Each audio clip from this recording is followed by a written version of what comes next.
Here, we believe that high net worth individuals and their professional teams shouldn't have to struggle to find great options for deferring capital gains taxes. Don't let your failure to plan become your plan to fail, especially when the Deferred Sales Trust may be one of your best ways to exit your highly appreciated assets and defer your capital gains tax so that you can continue to build your wealth. You are in the right place. I am not Brett Swarts. I am Jessica Lanning. I am filling in for him today. I'm an independent financial planner here in the San Francisco Bay Area. Each episode, we are joined by some of the leading wealth advisors, business and legal folks, real estate experts, and leadership specialists to share their ideas, tell their stories, and share their inspiration. So together we can make complex tax deferral strategies simple and passive income plans achievable.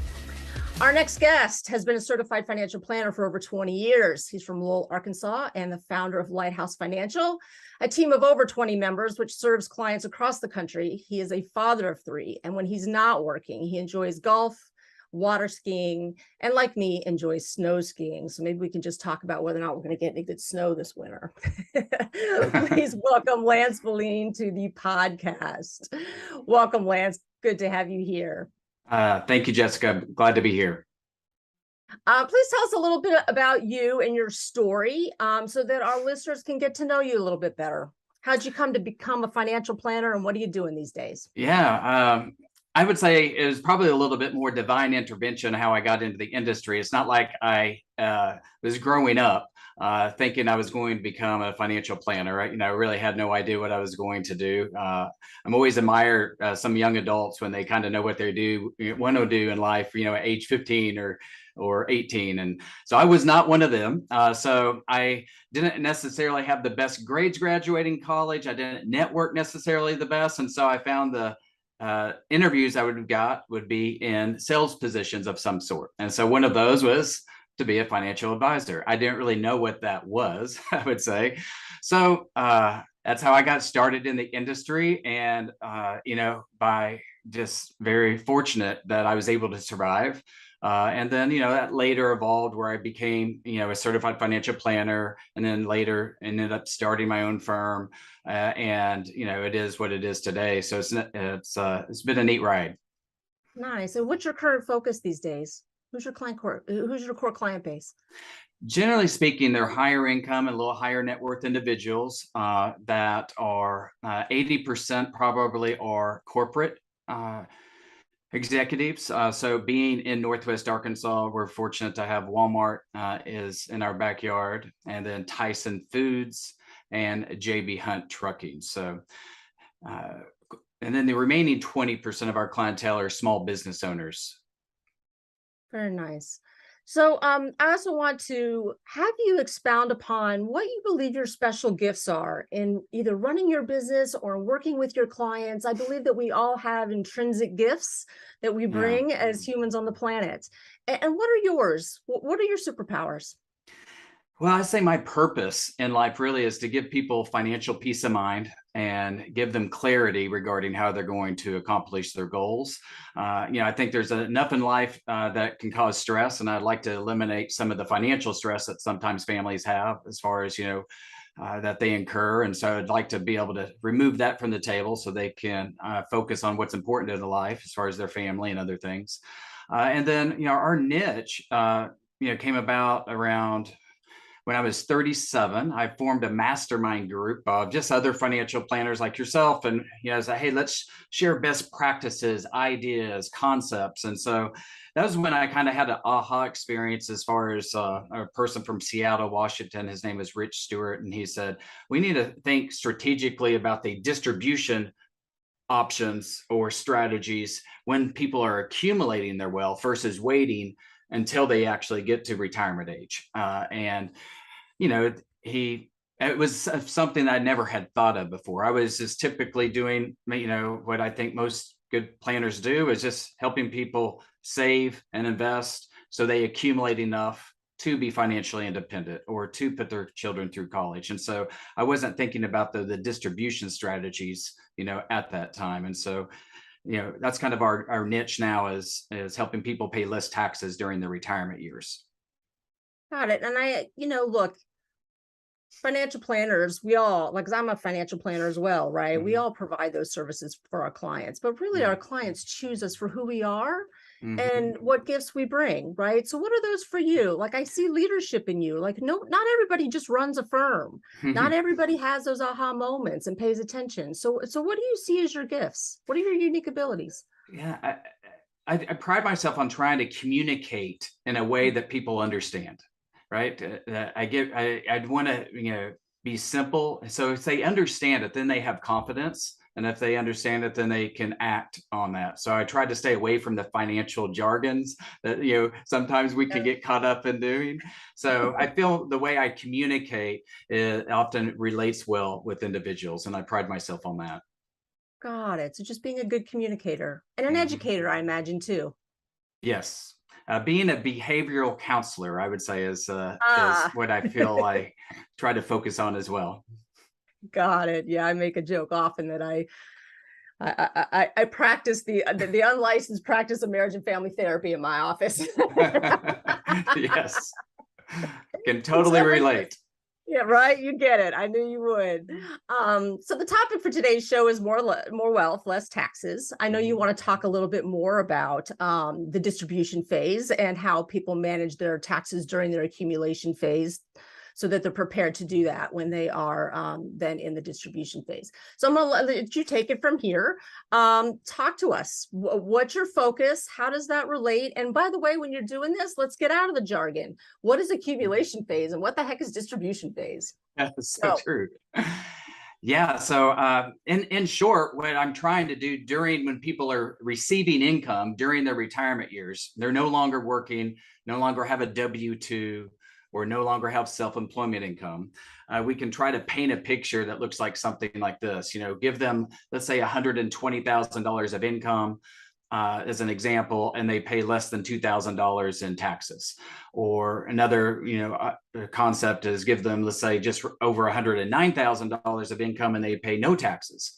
And so that is kind of the I would say the result of strategically withdrawing from your different accounts that are based on how they're taxed when they make withdrawals. Got it. So how are you setting this up for them? Boy, I would love to have $109,000 in retirement income and not have to pay any taxes on that. So how are you setting up clients to do that? So we have to understand kind of how the tax code works without getting complex, right? You have income taxes on one side of the table and you have capital gain taxes on the other side of the table. And what many individuals are not aware of is that there's three tax rates on the capital gain side, and that is there's 0%, there's a 15%, and there's a 20% tax rate. But those are determined by where you fall on the income side. So if your income, for example, you're fortunate enough to have income of 660,000 or more, you're now in a 20% tax rate on your capital gains. If it's less than that, but greater than 83,550, then you qualify for the 15% tax rate. And if it's less than 83,550, then you qualify for the 0% tax rate. But not very many individuals would like to make less than $83,500, right, when they're working and growing their wealth. But during the distribution or withdrawal stage, what we do is we limit or not withdraw at all money from what I call bucket one, which is your taxable bucket when you make withdrawals, like an IRA or a 401k. So that becomes your new W-2 in retirement.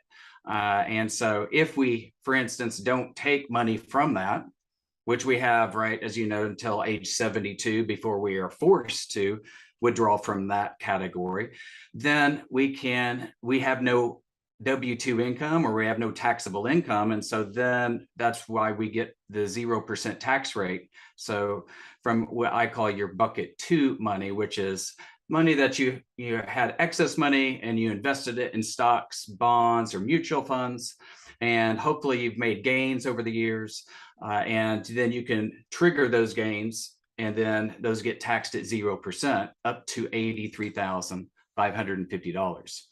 And so the reason it gets to be 109,000 is because, as you know, every taxpayer qualifies for a standard deduction.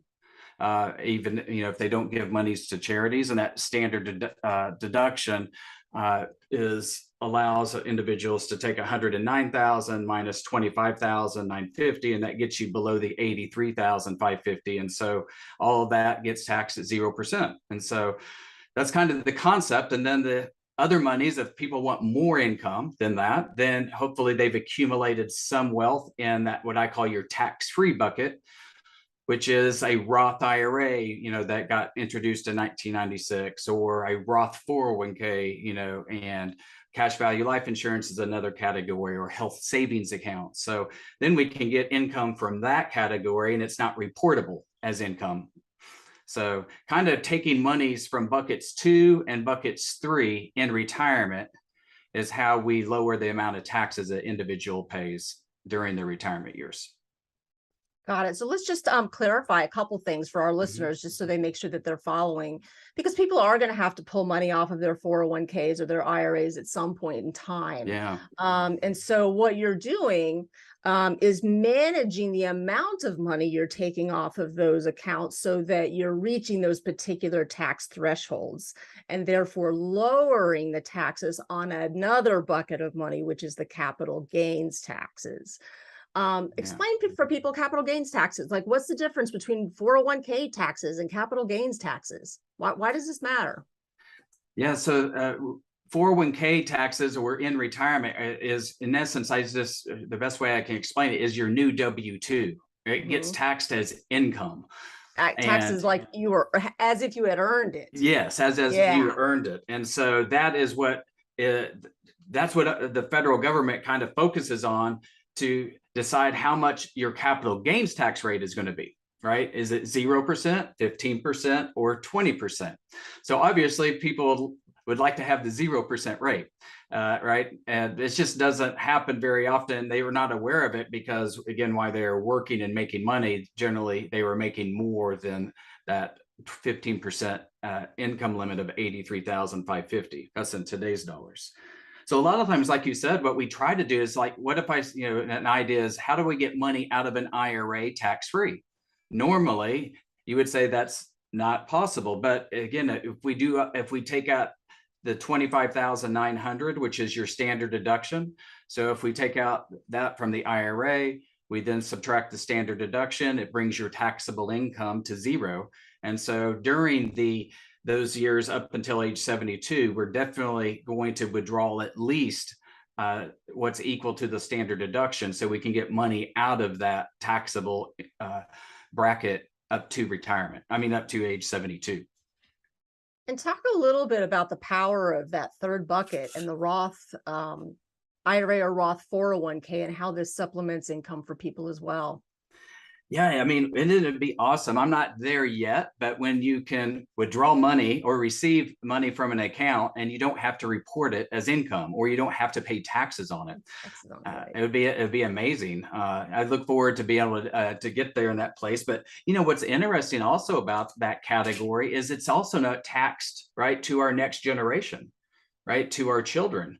As you probably have experienced, sometimes individuals inherit money, and when they get a lot of that 401k money that's pre-tax, they're forced to withdraw it. And they're like, well, I don't need it, but it doesn't matter. They have to receive it. And so the bucket 3, I think, has been the best, category. I'm so glad Senator Roth in 1996 introduced it. But the government knows it's beneficial because they put income limits on it, right? Who could contribute? And they also create contribution limits. What surprised me, though, in 2000 is when companies could amend their 401k plans to allow, right, for Roth 401ks. But I'd love your input on this, Jessica. I was surprised because in 2020 is when Walmart amended their plan to add the Roth feature. Tyson Foods was in 2019. And I was like, why did it take so long for companies to disamend their 401k plan? Because that's 20 years is a long time.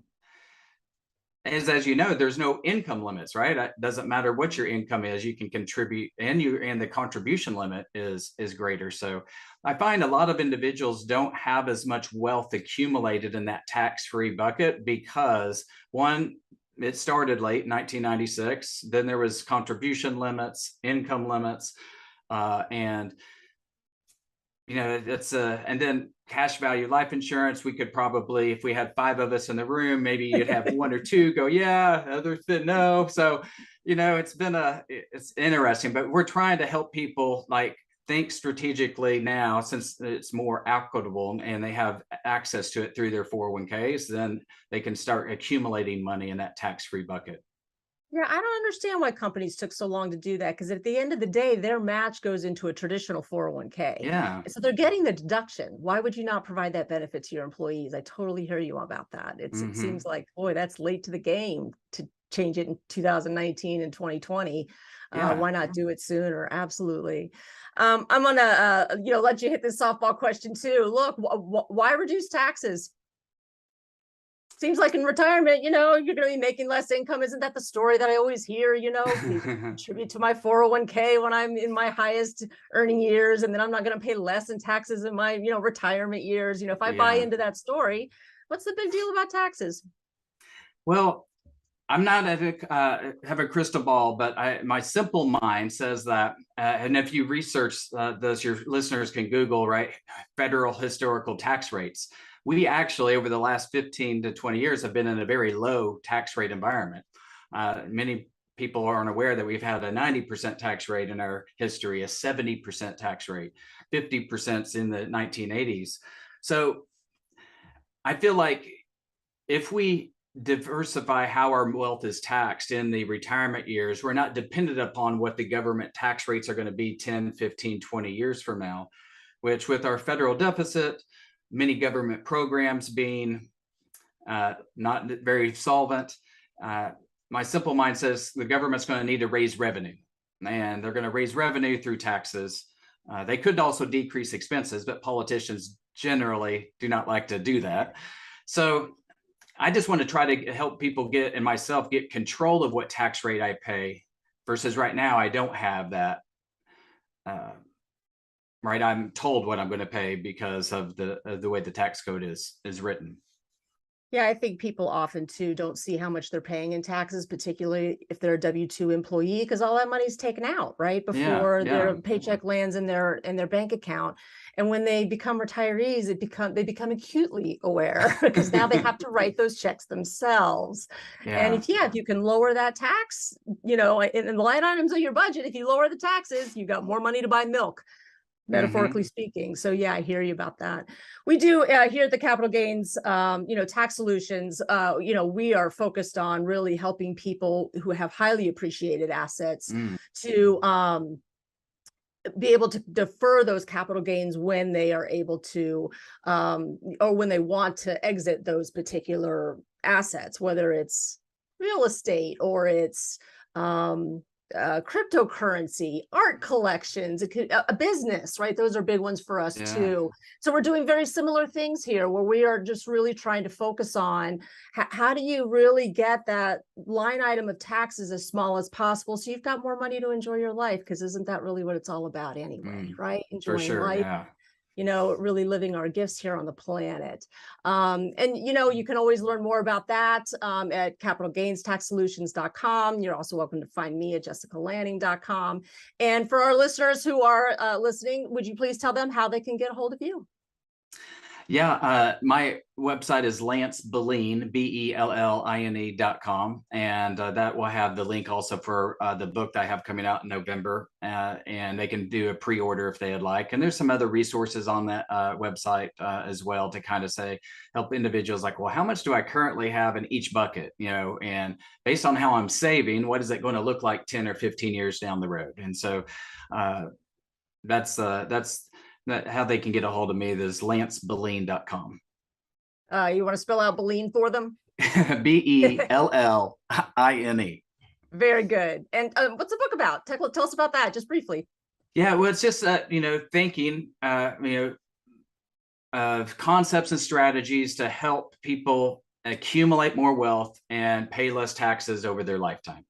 Is the general concept, especially during the retirement years, as I've been kind of speaking to. So, and other ideas, I don't know about you, Jessica, but it seems like if I could do it over again, right? If I could rewind the clock, knowing what I know now, I'd probably do things a lot differently. And so I have a lot of this concept of writing about that, which is it's been fun to kind of remember and articulate those ideas. Nice. Well, when the book comes out, maybe we'll have you back on the podcast. You can talk about it. I'd love that. All right. You ready for the lightning round questions? You got it. Okay. What's the favorite book or the book that you have gifted the most to people in the last year? Last year, Extreme Ownership. Do you know who it's by? I do not know. Okay. I do not know who it's by. Visit your local bookseller. Yeah. Extreme Ownership. Yes, Extreme did I get that right? Ownership. Yes. Very good. Yeah. What's your favorite leadership quote or theme that you strive to live by? You're catching me in my weak spots, acting on impulse here, Jessica. That's my. I'd say, just do what's right, avoid what's wrong. Very nice. Yeah, I noticed on your website you said live by the golden rule. Mm-hmm. Okay, so this is so funny. Imagine that you could go back in time. What would you tell your 25-year-old self? Save earlier, right? Save versus spend. Amen. Yeah. Early and often. Mm-hmm. What are you most curious about right now? Well, I'm kind of curious. Obviously, it's the midterm elections are coming up, so to see how those are going to come out. The financial markets are a little bit in a crisis right now, so very intrigued by what that outcome is going to be and when the government's going to get our interest rates problem in check and our inflation in check. So those are the kind of the topics I'm mostly waking up some at night thinking about. Yep, you and me both. Mm-hmm. You've had so much great success in your career. What's the one habit that you try to practice daily or weekly, which helps you stay centered in your values and keeps you moving forward towards new goals? Consistency. I think just to be consistent in what I need to do on those daily activities in order to accomplish the goals that you have, on a weekly, monthly, quarterly basis, is what I would, look back and say that's kind of set me apart some in the industry. Yep. Keep showing up. Mm-hmm. Listen, thank you so much for being on the show. I want to encourage you to keep using your gifts of communication and education to be a blessing to others and to help others. I really appreciate that about you. Again, for those of you who want to get in touch with you, what's the best place for people to find you? Lance, www.lancebelline.net. Very nice. Okay, that wraps up the show. I want to thank you, the listener, for listening to another episode of the Capital Gains Tax Solutions podcast. Again, we believe that high net worth individuals and their professional teams shouldn't struggle to find great options for deferring capital gains taxes. Don't let your failure to plan become your plan to fail, especially when the Deferred Sales Trust might be one of the best ways to exit your highly appreciated assets, defer those capital gains, and continue to build your wealth. Please remember to rate this podcast, review, and subscribe. We would love to have you back. And thank you so much, Lance, for being on the show today. Thank you for having me. You're so welcome.